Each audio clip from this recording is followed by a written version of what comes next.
우리가 함께 나눌 하나님의 말씀은 신약성경 갈라디아서 1장 6절부터 10절까지 말씀입니다.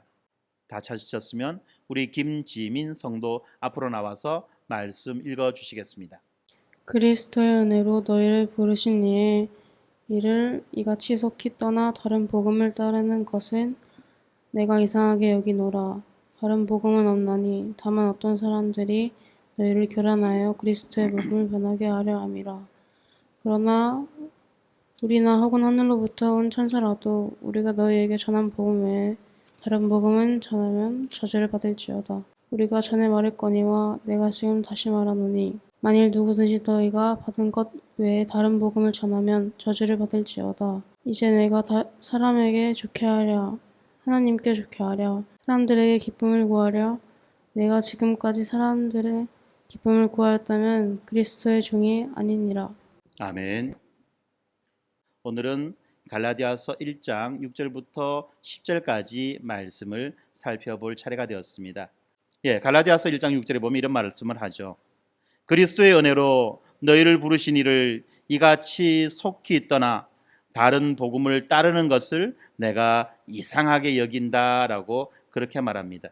우리가 지난주에도 간략하게 살펴보았지만 이 성경이 말하는 이 은혜의 복음은 너무나도 영광스러운 것입니다. 그런데 지금 이 갈라디아 교회에 어떤 일이 일어나고 있느냐 하면 바로 이 영광스러운 복음을 갈라디아 교회의 교사들이 변질시키려고 하고 있고 또 지금 신자들은 이 복음을, 이 영광의 복음, 이 은혜의 복음을 떠나려고 그렇게 하고 있다는 것입니다. 너무나도 충격적인 일이죠. 바울은 말합니다. 이상하게 여긴다. 이런 일이 발생한 것이 너무나도 이상하다라고 말합니다. 이때 이상하다라고 하는 것은 단순히 희한하네 정도가 아니라 생기면 안 되는 일이, 있을 수 없는 일이 발생한 그 당혹감과 그 충격, 이런 것들을 담아서 지금 바울은 말하고 있는 것입니다. 너무나도 충격적이라는 거죠. 왜 그렇습니까? 우리 신자들은 그리스도의 은혜로 부르심을 받은 자들 아닙니까? 오직 그리스도의 은혜로 부르심을 받은 자들, 또 다르게 말하면 우리가 지난주에 살펴보았던 그 본문에 따르면 어떻습니까? 건지심을 받은 자들이라는 거예요. 우리 스스로는 도무지 헤어나올 수 없고 해결할 수 없는 그 죽음의 구렁텅이 속에서, 그 절망의 구렁텅이 속에서 하나님이 일방적으로 주권적으로 우리들을 건져내셨다는 것입니다. 바로 그런 자들 아니겠습니까? 그리고 또한 그것이 복음 아닙니까? 우리가 하나님을 부른 것이 아닙니다. 하나님이 우리를 부르셨습니다. 어떤 자격도 없는 우리를 오직 그리스도의 은혜 안으로 기꺼이 받아주셨습니다. 하나님은 우리가 이 그리스도 은혜 가운데 거하며 거기서 살아가도록 허락하셨습니다. 이것이 바로 복음이었죠. 이것이 바로 복음이 말하고 있는 순서입니다. 하나님이 먼저 우리를 부르시고 그리스도 안으로 받아들이고, 그리고 이제 우리는 그 예수 그리스도를 따라 살아가는 것, 이것이 복음이 말하고 있는, 그리고 복음이 가지고 있는 올바른 순서라는 것입니다. 그런데 여러분들, 다른 종교들은 어떻습니까? 이것과는 정반대의 순서가 아니겠습니까?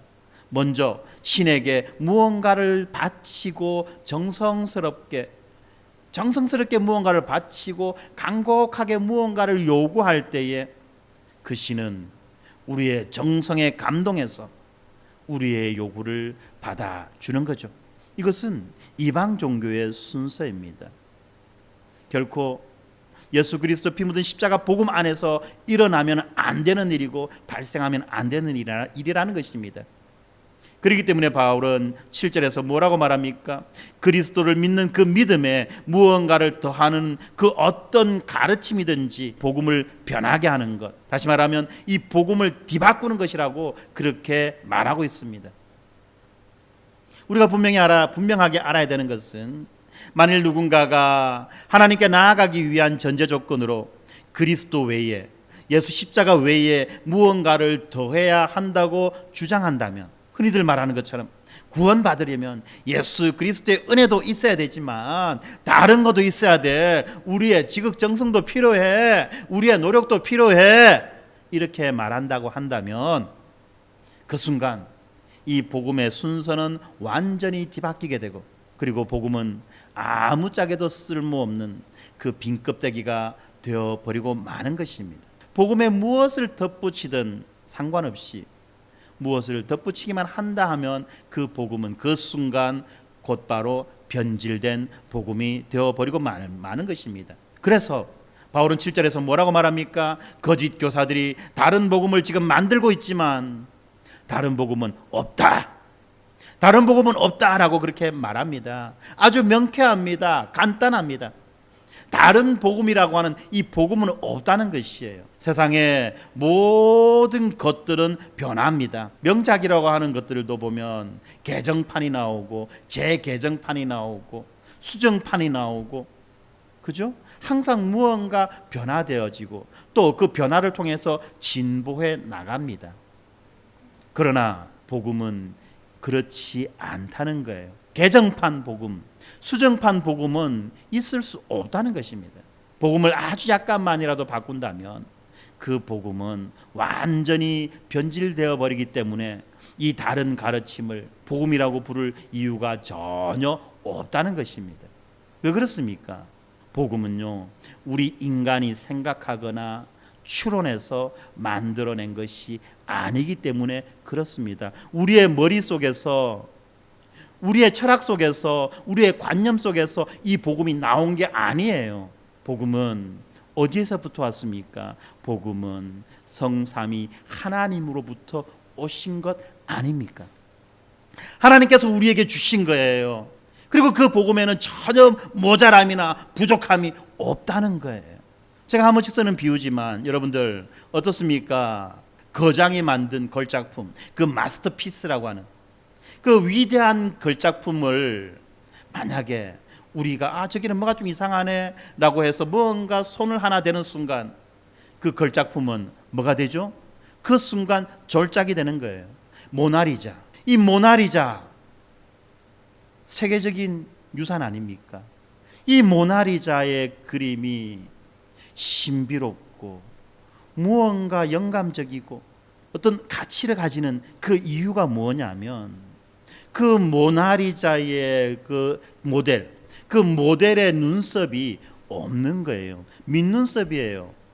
여러분들이 보셨는지 자세히 보셨는지는 몰라도 그 모나리자라고 하는 그 그림 속에 있는 그 모델의 눈썹이 없어요. 원래부터 없었는지 아니면 일부러 눈썹을 그리지 않았는지는 모르지만 어쨌든지 그 눈썹이 없음으로 인해서 그 그림이 의미와 값어치를 가지는 것입니다. 그런데 이제 우리가 이제 어떻습니까? 야, 이 모나리자 저 보니까 눈썹이 없네. 요즘 세상에 눈썹 문신도 하는데 하나 그려줄까? 예쁘게 모나리자 눈썹 그 그림에다가 눈썹을 그렸다 칩시다. 그 순간 이 모나리자는 뭐가 되죠? 모나리자가 더 이상 모나리자가 아니라 이제 그때부터 모나리자는 무나리자가 되는 거예요. 아무것도 아닌 거예요. 물론 활용 점정이라는 말이 있습니다. 어떤 사람이 용을 그렸는데 용이 영 삐리삐리하게 생동감이 없어요.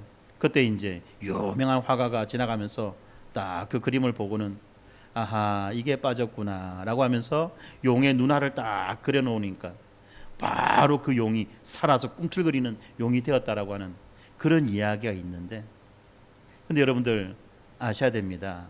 하나님의 복음에, 하나님께서 우리에게 주신 그 복음에 우리가 무언가를 더하거나 추가하거나 수정한다고 해서 그 복음이 활용 점정이 되는 게 아니에요. 왜냐하면 우리가 거장이 아니기 때문이에요. 하나님보다 더 위대할 수 없고 하나님보다 더 뛰어날 수가 없다는 거예요.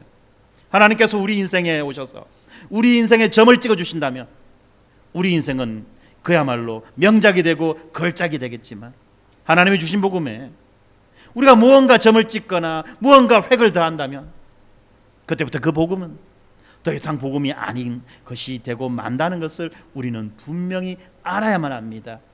그래서 이 마르틴 루터가 뭐라고 말했느냐 하면 자기의 갈라디아서 주석에서 이렇게 이야기합니다. 신자가 얻은 의와 공로로 세운 의. 이 땅에는 의자가 두 가지가 있다는 것입니다. 하나는 신자가 얻은 의가 있고요, 또 하나는 신자가 공로로 세운 의가 있다는 것입니다. 그런데 이 두 가지 의 사이에 중간 지점은 없다는 거예요. 뭐 아니면 또 이거 아니면 저거라는 것입니다. 그러니까 만약에 신자가 자기가 얻은 의를 대체하려고 한다면 그 순간 바로 드러나는 것은 무엇냐?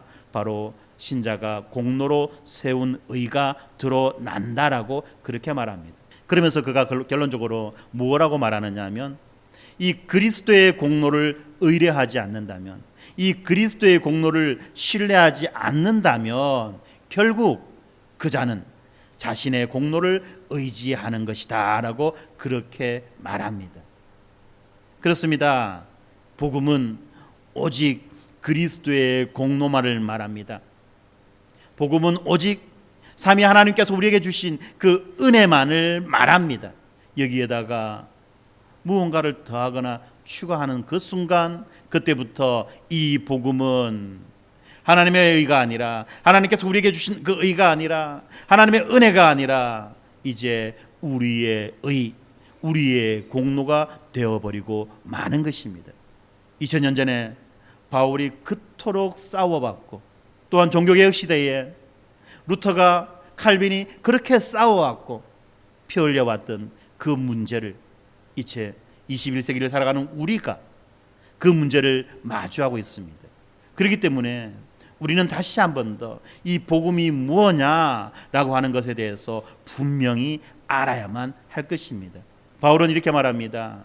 바울은 다음과 같은 사실에 기초하지 않은 어떤 가르침이든지 단호하게 정죄하고 있어요. 우리는 분명히 그걸 알아야 되죠. 그러니까 그 내용이 무엇냐? 첫 번째는 이겁니다. 우리는 지독한 죄인이었어. 우리의 구원에 어떤 보탬도 할 수 없다. 우리는 지독한 죄인이기 때문에 우리가 우리의 구원에 그 어떤 보탬도 할 수 없다는 것입니다.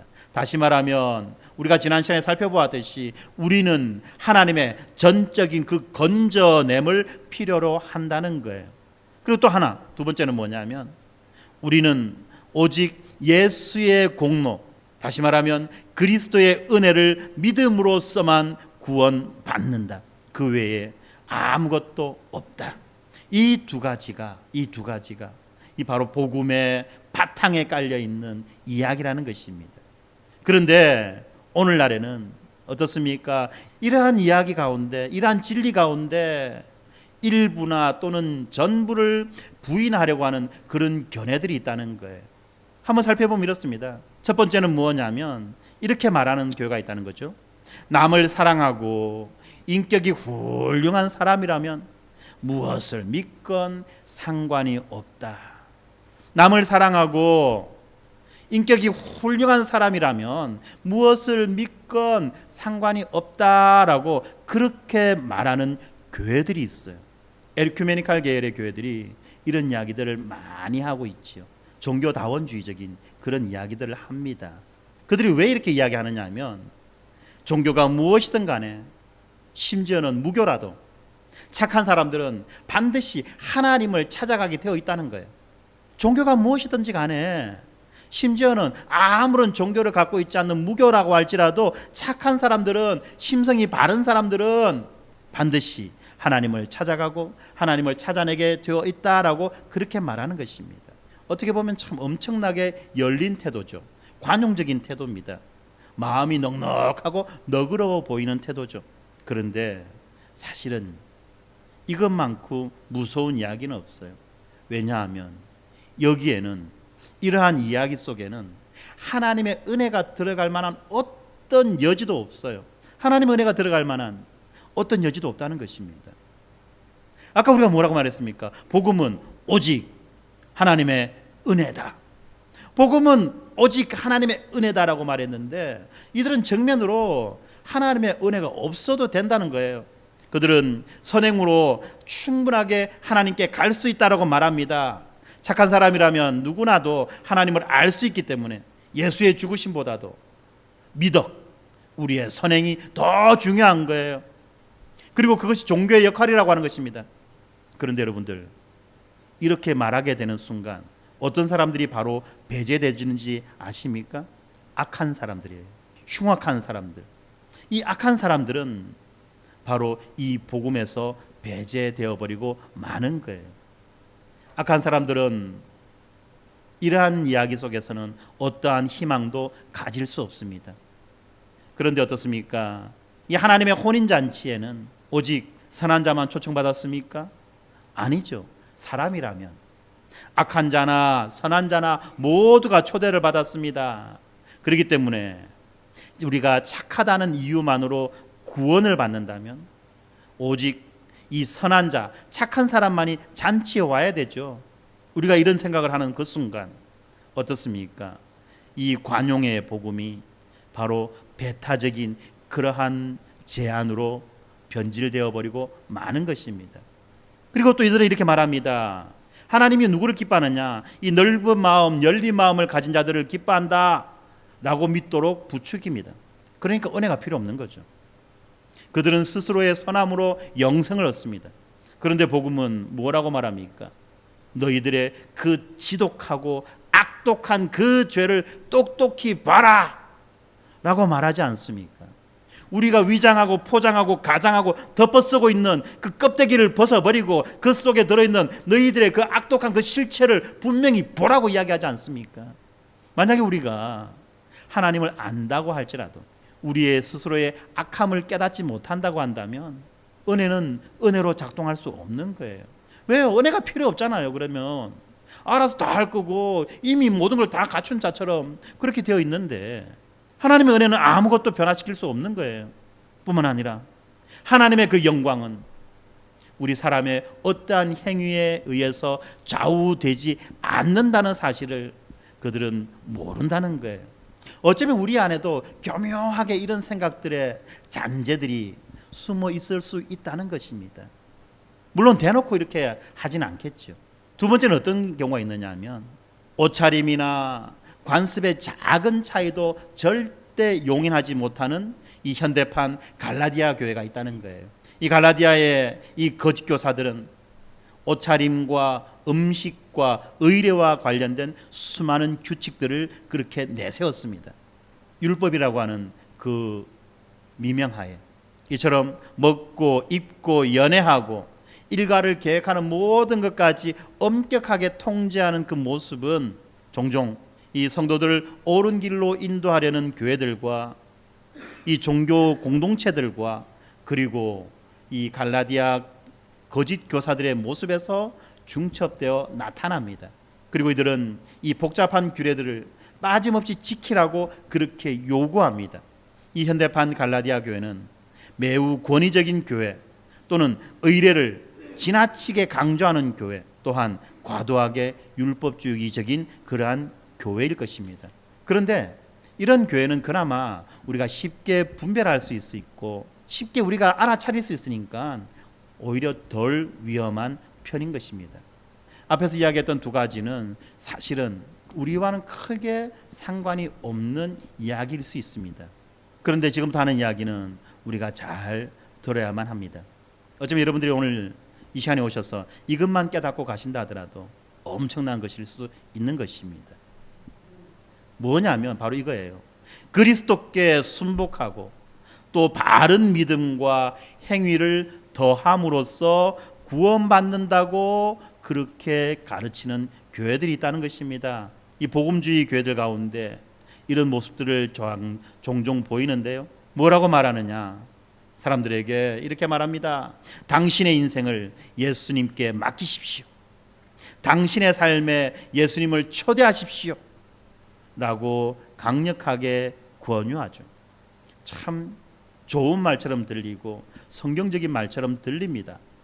그런데 어떠한 위험이 있느냐 하면 바로 이 은혜 제일주의라고 하는 이것을 무너뜨리는 그러한 위험이 있다는 것입니다. 하나님께서 우리를 구원하시는 것이 내가 하나님께 나의 인생을 맡기느냐 맡기지 않느냐 또는 내가 예수님을 내 삶 가운데 초대하느냐 초대하지 않느냐에 따라서 결정된다는 그런 의미를 은연중에 내포하고 있기 때문에 그렇다는 것입니다. 우리가 하나님께 우리의 삶을 드리고 하나님과 그분의 사랑을 확고하게 믿음으로써 구원받는다. 잘 구분하셔야 됩니다. 하나님께 우리의 삶을 드리고 하나님과 예수 그리스도의 그 사랑을 확고히 믿음으로써 우리가 구원받는다라고 생각하는 거죠. 자연스럽게 그리스도와 동행하려면 수준 높은 영적인 삶이 있어야 되는 거죠. 그래서 자주들 이야기하는 것이 그리스도와 동행하는 5가지 비결, 뭐 이런 이야기들을 많이 한다는 겁니다. 신자가 구원받은 상태에 머물기 위해서는 어떻게 해서든지 이러한 수준, 이러한 높은 수준을 유지해야 된다라고 그렇게 말합니다.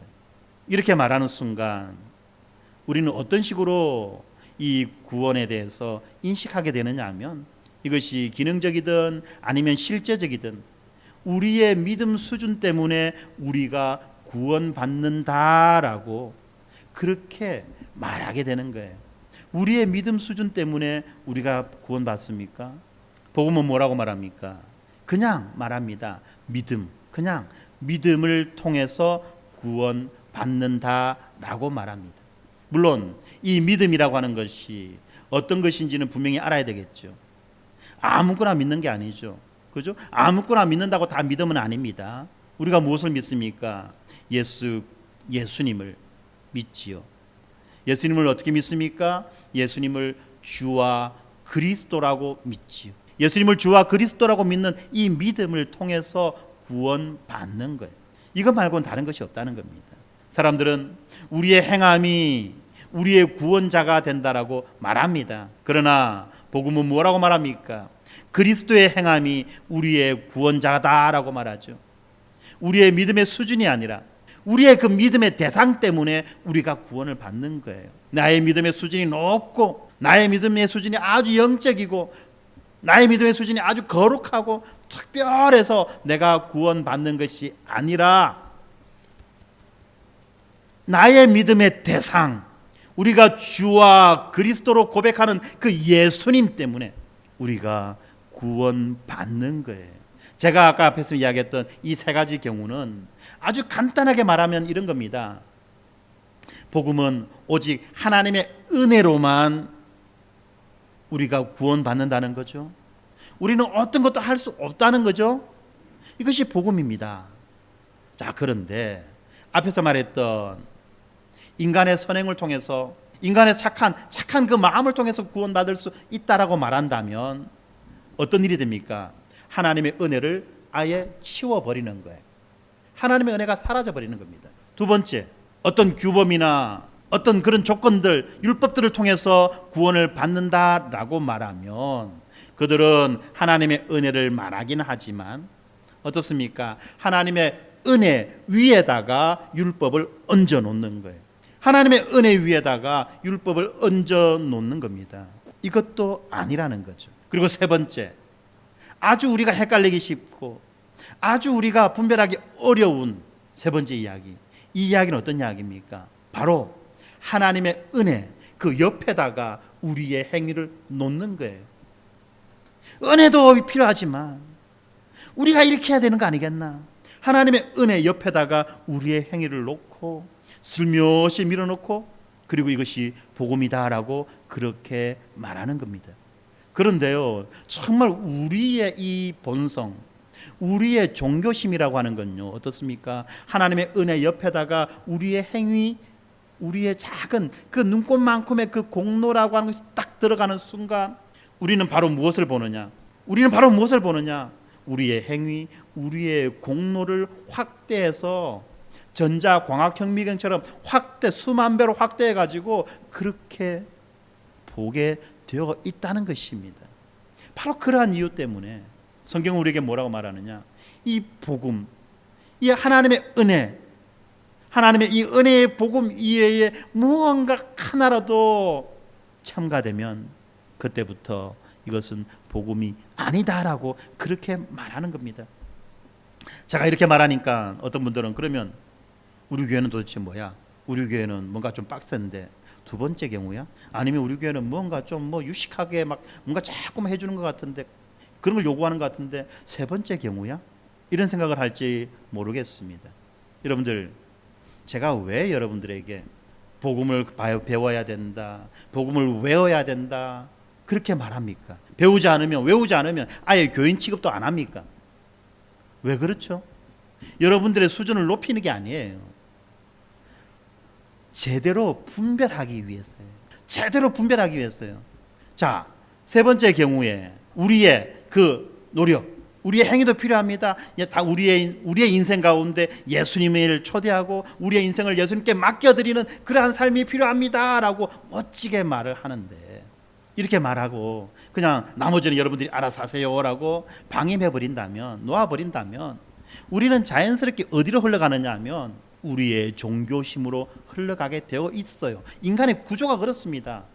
부패하고 타락한 인간의 구조가 자연스럽게, 너무나도 자연스럽게 그 종교심으로 흘러가게 되어 있다는 거예요.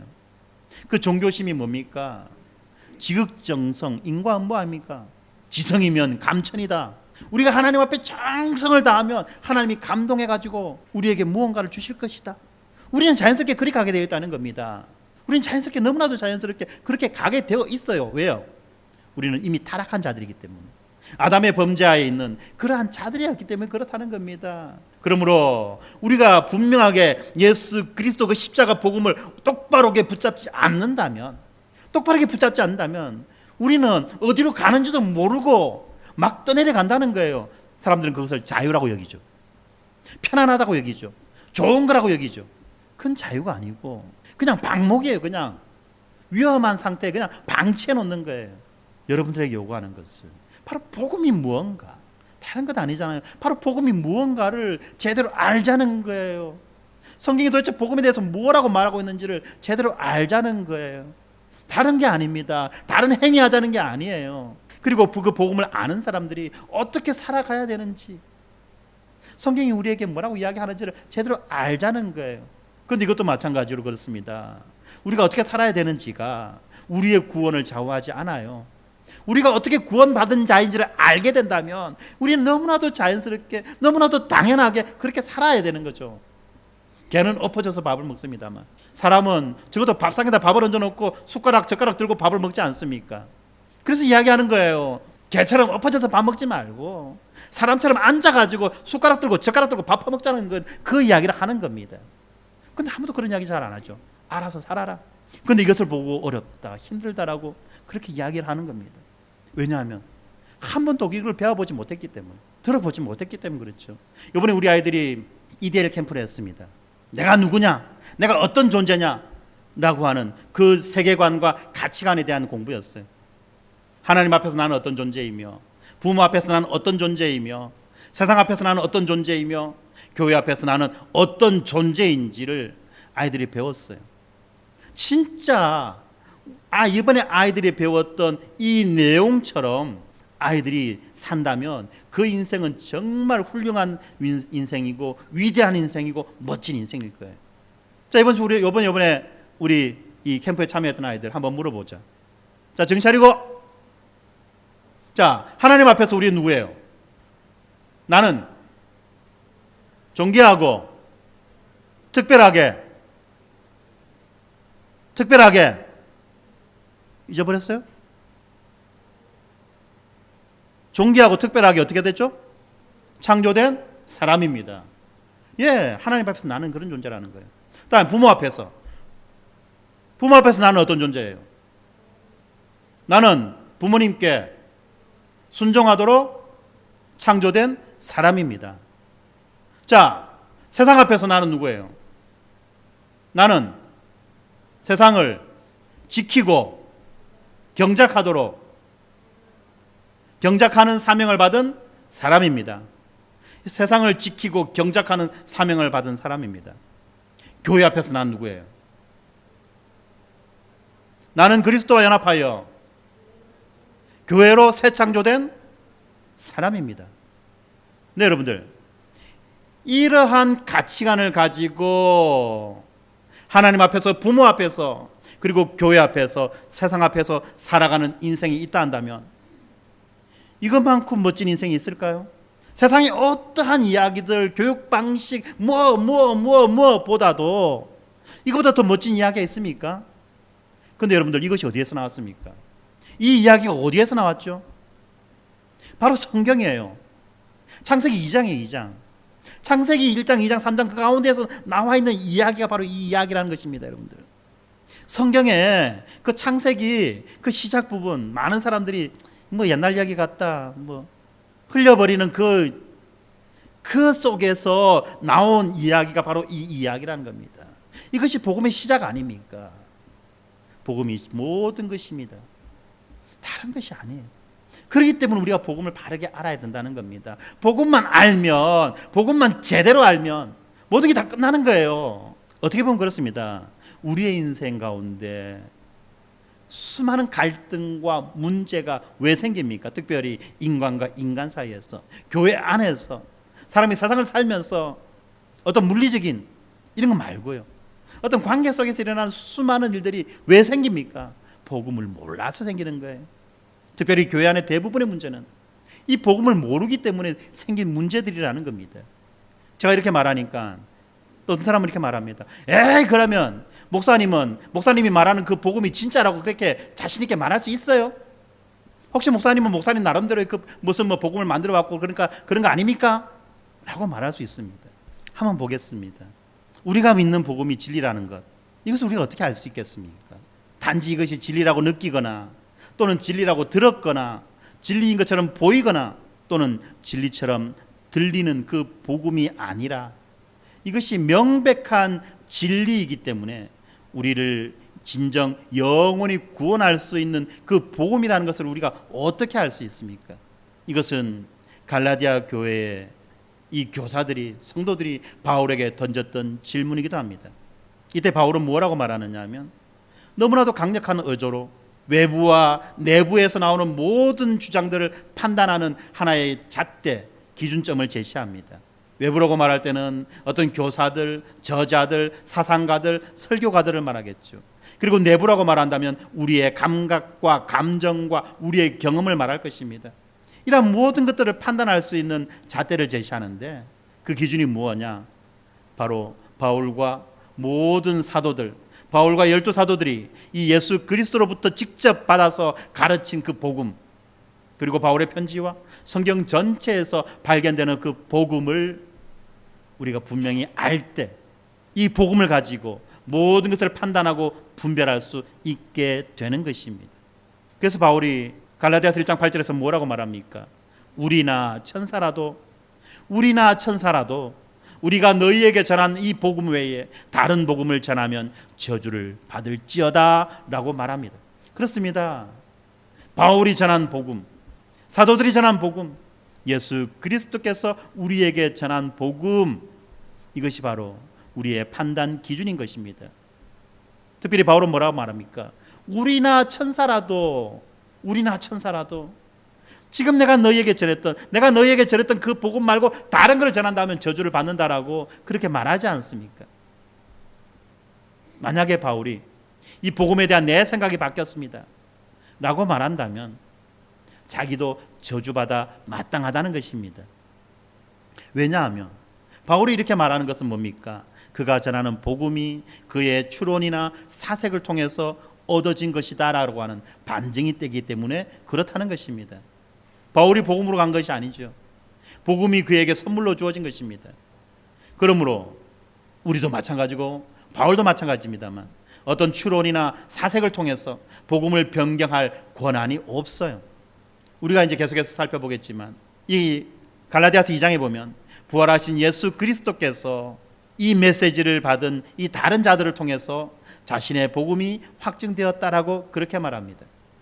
이 복음이 우리 안팎에서 진리라고 소리 지르는 모든 주장들을 판별하는 시금석이 된다는 것입니다. 사도들이 전하는 그 복음, 바울이 전한 그 복음이 모든 것을 판단하는 시금석이라는 것입니다. 뿐만 아니라 바울의 권위, 바울의 사도의 권위도 바로 이 복음의 권위에서 나온다고 말합니다. 그래서 그는 갈라디아 교회를 향해서 말하죠. 성경적인 복음으로 이 사도인 자신과 그가 가르치는 그 가르침을 평가해 보라고 그렇게 말합니다.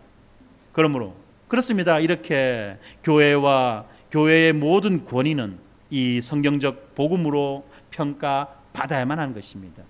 우리의 개인적인 경험 또한 진리 판단의 기준이 아닙니다. 우리는 우리 자신의 감정이나 확신으로 성경을 판단할 것이 아니라 오히려 성경으로 우리의 경험을, 우리의 감정을 판단해야만 합니다. 만약에 천사가 실제로 나타나 우리에게 선행으로 구원을 얻는다, 또는 그리스도를 믿는 믿음만이 아닌 다른 어떤 것으로 구원을 얻는다라고 사람들을 가르친다면 우리는 이 천사를 쫓아내야만 하는 것입니다. 복음은 결코 타협의 여지가 있을 수 없는 것입니다. 왜냐하면 이 다른 복음이라고 하는 것은 무엇입니까? 너희를 부르신 이를 떠나는 것이잖아요. 1장 6절에 뭐라고 말합니까? 그리스도의 은혜로 너희를 부르신 이를 이같이 속히 떠나 다른 복음을 따르는 것을 내가 이상하게 여긴다. 다른 복음을 따른다는 것은 그리스도를 떠나는 것입니다. 복음에 나타난 가르침에 등을 돌리는 것은 그리스도를 저버리는 것이에요. 바로 이 지점에서 우리 각자가 어떤 신학을 갖고 있는지가 중요합니다. 제가 어떤 신학을 갖고 있는지가 중요하다라고 말하니까 뭐 우리가 무슨 신학이 있겠습니까? 그냥 우리는 뭐 그냥 시키는 대로 사는 거고 뭐 배운 대로 사는 거지 라고 말하겠지만, 그러나 사실은요, 우리 각자는 우리 각자의 신학이 있어요. 소위 말하는 그 개똥신학. 우리가 비록 철학을 공부하지 않았고 철학을 전공하지 않았어도 어떻습니까? 어디 가가지고 세상에 대해서, 어떤 일에 대해서, 사건에 대해서 나름대로 평가하고 코멘트 하잖아요. 그걸 뭐라고 말합니까? 개똥철학이라고 말하잖아요. 그런 개똥철학과 같은 그 개똥신학이 우리한테 있다는 거예요. 교회를 다닌 지 10년이 되고 20년이 되고 30년이 되면 자기 나름대로의 어떤 신앙의 체계가 다 있다는 것입니다. 그런데 중요한 것은 내가 어떤 관점을 갖고 있느냐, 이것이 중요하다는 겁니다. 왜냐하면 관점이 달라지면 예수가 누군지를 다르게 이해하게 되는 거예요. 심지어는 교회 다닌 지 오래된 사람조차도 어떻습니까? 예수를 제대로 알고 있는지조차도 의심스러울 때가 있다는 거예요. 사랑하는 성도 여러분, 다른 복음은 없습니다. 복음의 본질적인 메시지는 아주 조금만이라도 달라지면 완전히 변질되고 말아요. 복음은 무균 상태와 비슷합니다. 근데 여러분들, 균이 한 10% 들어와 가지고 90%의 무균 상태라는 말이 있습니까? 무균이라고 하는 것은 균이 없는 걸 말하지 균이 허용되는 것을 말하는 게 아니잖아요. 그러므로 완전한 무균 상태든지 아니면 전혀 무균 상태가 아닌 것이에요. 마찬가지입니다. 복음은 예수 그리스도의 공로를 통하여 은혜로 구원받았다는 메시지가 전부입니다. 간단해요.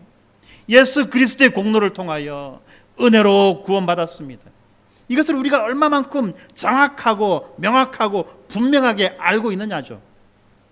이 말을 하기 위해서 먼저 해야 되는 것이 우리가 어떤 존재인지를 말해야 되는 것이고, 우리가 얼마나 절망적인 존재인지를 말해야 되는 것이고, 예수 그리스도의 그 공로가 도대체 어떤 공로인지를 말해야 되는 것이고, 은혜가 도대체 어떤 은혜인지를 말하는 것이지. 그 내용은 그렇다는 겁니다. 예수 그리스도의 공로를 통하여 은혜로 구원받았습니다. 여기에 무언가를 첨가하는 순간 복음은 온데간데 없이 사라지는 거죠.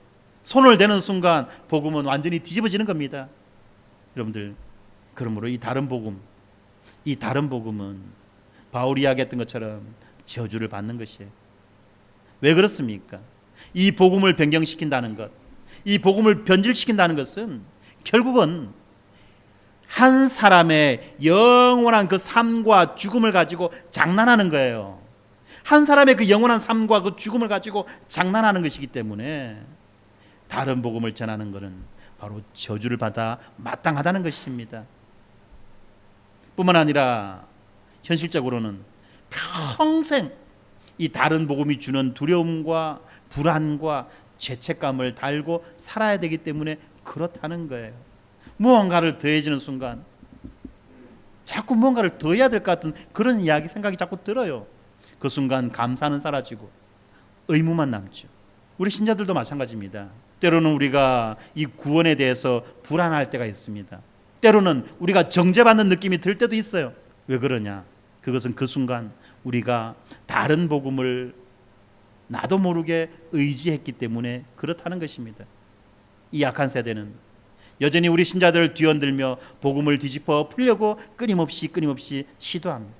그래서 바울이 이렇게 엄격하고 강력한 말을 쓰고 있는 거죠.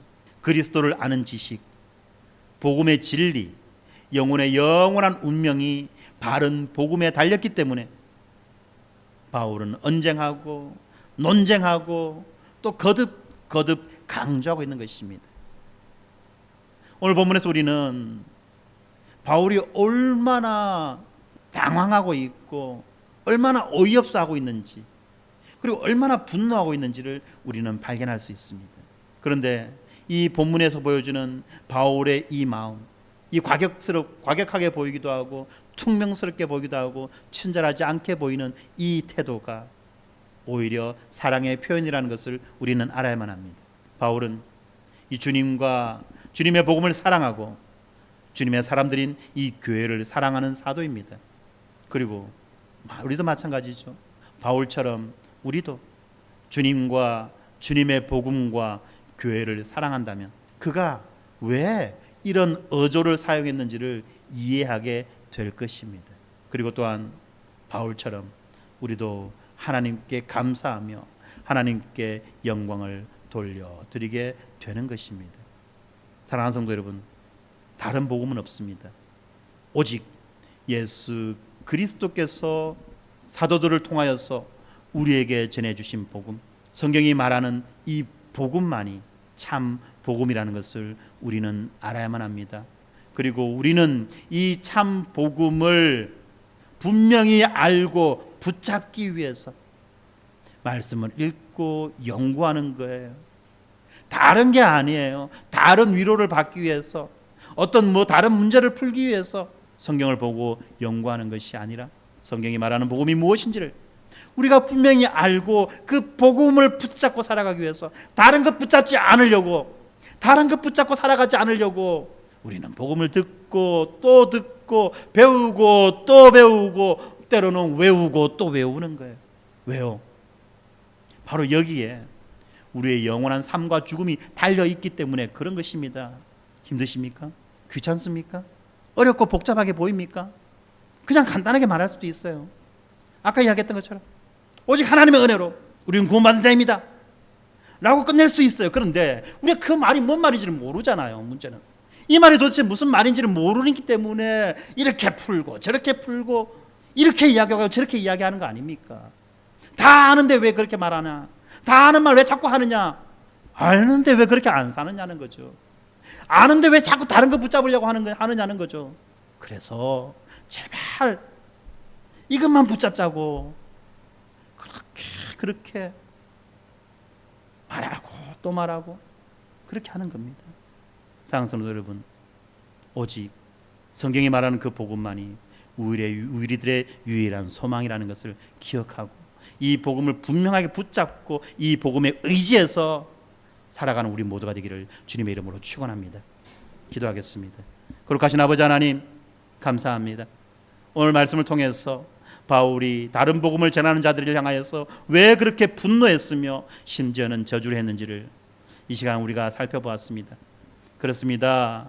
이 복음만이 우리의 유일한 소망이며 우리의 유일한 기대이며 우리의 유일한 생명이기 때문에 우리는 결코 이 복음 외에 다른 어떠한 복음도 우리가 잡아서는 안 된다는 것을 우리에게 그토록 알려주기 위해서 바울이 그렇게 진노하고 그렇게 저주했다는 것을 우리가 살펴보았습니다. 아버지 하나님, 이 시대를 살아가는 우리도 날마다 우리 곁에 속삭이는 다른 복음의 목소리에 귀 기울이지 않게 하여 주시고 오직 하나님의 말씀이 우리에게 전하는 그 복음에 온전히 집중하고 그 복음에 붙잡고 그 복음의 근거에서 살아가는 모두가 되게 하여 주시옵소서.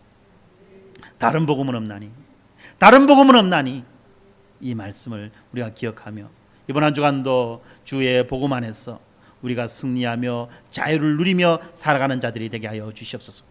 감사합니다. 예수님 이름으로 기도드렸습니다. 아멘.